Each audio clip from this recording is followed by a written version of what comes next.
कुछ जिक्र हो जाए ईरान का, जहां कई हफ्तों के सीज़ फायर के दौरान अब एक बार फिर जंग के शोले बुलंद होते दिखाई दे रहे हैं।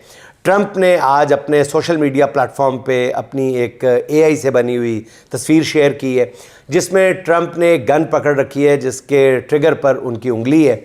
तस्वीर में सदर ट्रंप के पीछे पहाड़ हैं जिन पर शोले बुलंद हो रहे हैं और इस तस्वीर के ऊपर ट्रंप ने लिखा है, अच्छे आदमी वाला रवैया अब और नहीं। सदर ट्रंप की इस पोस्ट को उनकी नई धमकी भी करार दिया जा रहा है, जिसका मकसद यही है कि ईरान दबाव में आकर जल्द अमेरिका से मुआहदा कर ले और मुआहदा भी अमरीकी शराइत पर।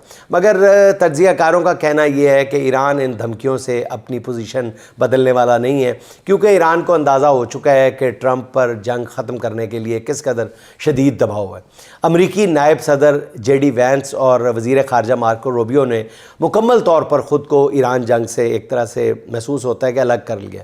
वो जंग बंदी के मुज़ाकरात में भी शामिल नहीं होना चाहते। अमरीका के चोटी के सियासी मुफक्किर प्रोफेसर जॉन मीरशेमर का कहना यह है कि ईरानी अब भी आबनाए हुर्मुज़ का कंट्रोल नहीं छोड़ेंगे।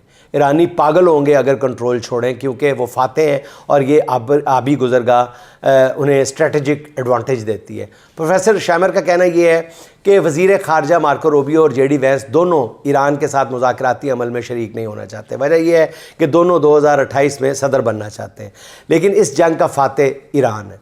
फ़ाते से मुज़ाकरात करते हुए अमेरिका को बहुत कुछ देना पड़ेगा और जो भी ये सब कुछ देगा इसराइली लॉबी उसे टारगेट करेगी और इलेक्शन में जीतने नहीं देगी। यही वजह है कि दोनों खौफज़दा हैं। इससे अंदाज़ा लगाएं कि ख़ुद अमरीकी तज्ज़ियाकार ईरान से जंग के मुतालिक किस किस्म की सोच रखते हैं।